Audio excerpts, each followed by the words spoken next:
Hi guys, welcome to another unboxing.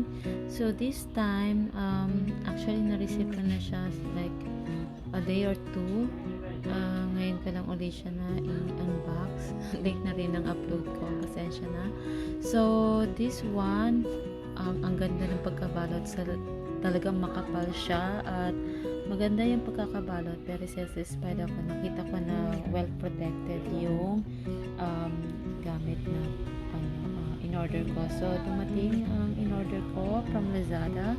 So this is Midea ang pangalan ng brand, at this is an electric oven. May convection siya, and this is a 40 liter oven. So yan, tinulungan ako ng aking pamangkin. Excited din siya kasi alam niya na makakapag-bake na ako at makakatikim na siya ng mga i-bake ko. So anyway, so ayan na nga, ina-unbox ko na siya. So ito I got this one I think during special ng ng Lazada 7/7 super sale yata yon. So I got that one. So ang kasama sa loob niyan ay yung isang bread, yung crumbs tray, then one wire rack, one tray, tapos yung rotisserie na yung parang lutuan ng manok, yan yung I don't know what you call it, but anyway. So yung saksakan niya pala guys is tatlo yung paa, so kinailangan ko pa siyang lagyan ng tawag doon. Kailangan ko siya, buti na lang meron akong adapter na pangalawa kasi tingnan niyo yung saksakan niya tatlo. So meron akong adapter na pang dalawahan. So nagamit ko siya. Namamali pa ako ng hindi ako sigurado. First time ko na magkaroon ng countertops. Ang pamangkin ko nga pala yung nagbibideo niya. So pasensya na po, paiba-iba ng angle yung pagbibideo niya. So anyway, so yan na nga, nilalagay ko lahat sa loob. Tinitingnan ko kung paano siya gawin. Ayan, so yun na, inassemble ko siya sa loob.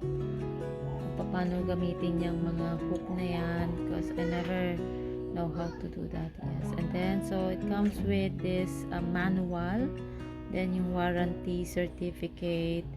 Yeah, so yung na pala niyan guys is may pre-program na siya na 15 preset na program, but obviously you can set your own temperature and yung timer, but meron pa na kasi siyang pre-program, for example for pizza, for roasting, for toasting, yan. So may set na siya. So ang sabi sa manual, linisan daw muna yan with sponge water na warm. Yan, so linisan daw muna siya niyan. So yan, nililinisan ko. Yung kanyang fan ay nasa kanan, nasa right side yung kanyang fan. Yan, so nilinisan ko muna siya. Pasensya na sa angle. Yan, yung isa ko rin kamay yung may hawak ng cellphone ko. So lilinisan mo siya ng basa, and then after nyan I use a sponge. You can use towels also, damp towel, and then to dry it I ginamit ko yung paper towel. Yan, so kailangan matuyo siya. Tapos hinugasan ko na rin yung mga niya, yung mga accessories niya, yung trays, yung rack. Yan, so nilinisan ko na rin. Yan, paper towel, i-dry natin yung loob, then saka natin isi-set yung paano siya i-set.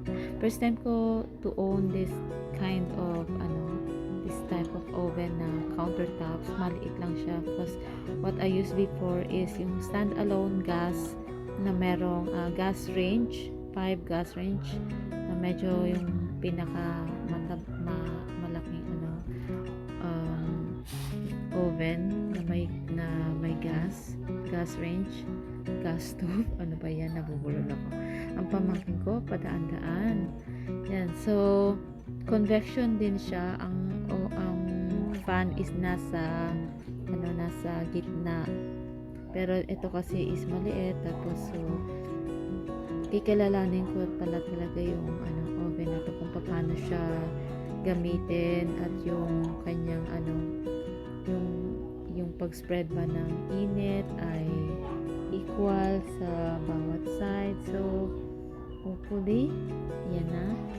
So nilinisan ko siya at ayan ay kailangan kong patuyuin yung crumbs tray kasi pag i-set up ko siya to clean for the first time, kailangan ko yung crumbs tray na tinatawag. So yan, tinatanggal ko muna yung stickers. Madikit talaga siya guys. So yan, pero ingat na ingat ako kasi baka mamaya what do you call this one? Mapunit ba? Yan, so yan. And then yeah, so basa-basa ng instruction. Kailangan talaga maintindihan. So for the first time only, the function setting, ang maximum pala nito ay 230 degrees. So kailangan mo siyang iset sa maximum at for 15 minutes. This will burn off any oil spill on the oven. Yeah. So yun yung purpose niya.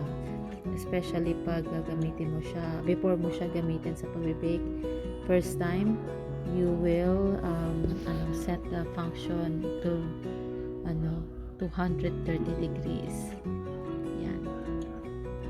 So yan, nilagay ko siya sa baba and then set up. So talaga siya, mainit yung taas niya, so importante wag siyang mahawakan, huwag niyong hayaang masanggihan ng mga bata, at also maglagay ba sa taas ng oven kasi mainit.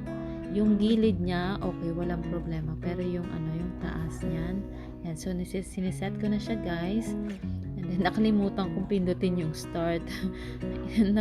Nakakalimutan kong pindutin. So yan so wala na nangyayari, nakapatay pa rin yung ilaw. So yan, yung sinet ko na yung yan, so umilaw na, saka siya umilaw. Yan. So mangangamoy talaga siya na parang susunog, pero ganun talaga yung amoy niya. Sabi pa nga sa instruction, kung uusok daw yon, don't worry kasi yan, kung may smoke during the process, it's already normal daw pag new oven. Pero sa cases ko naman, wala naman ako napansin na smoke, pero naaamoy ko yung na parang may nasusunog. Pero okay lang daw yun. So yan, pag nagbi-blink, I didn't understand that time yung bakit nagbi-blink siya, pero as I use it sa mga sumunod na araw, na-notice ko na ayun yung preheating stage, kasi wala kasing preheating dyan sa mga buttons na yan, walang preheating. So I'm still assuming na na habang nagbi-blink yan, ibig sabihin yan preheating yan. Then pag nag-stop na, ayun na talaga yung start ng naabot niya na yung talagang temperature niya, then magi-stop na siya. So yan yung pagkakaintindi ko dyan sa bakit nagbi-blink dyan. So anyway, so yan, let's fast forward. So yun na nga guys, so malapit na siyang matapos, and then after that we will open the oven, so para lumamig na rin yung loob. So yan na, so magbibip siya ng 3 times, so and then mamamatay na siya, magzi-zero siya, tas ayan, kusa mamamatay yung ilaw sa loob after ng beep ng 3 times. So tapos na siya. So yan na yung niya, open, pero wag kahawan, sobrang init niyan sa loob. Pag pag first time pa na ginawa mo yan, so yung hook na maliit, ilagay mo muna yung crumbs tray sa ilalim niya. So by the time, nga pala guys, same day dumating din yung in-order ko. So it's called, ano yan indoor thermometer. Sinusukat niya yung temperature sa loob ng bahay. At also yung may kasama na rin siyang yung humidity also. Sinusukat niya rin yung humidity sa loob ng bahay, especially kung home baking ka at wala kang sophisticated machines tulad ng proofer or mga ganang bagay. So pag magbe-bake ka kasi, importante consider mo yung temperature sa loob ng bahay mo, especially kung kailangan ng resting or aalsa yung tinapay. Alam mo kung magkaroon ka ng idea how long it will take na mag-rise yung yung breads. So yan ang in-order ko. Wala siyang mga adjustments, as it is yan. Tapos may kasama lang siyang sticker para i-stick mo siya sa kung saan mo siya ilalagay. So yan lang muna guys, at see you in my next vlog. I will naggawa ako ng bread, cookies, saka pizza. So ipopost ko din yan.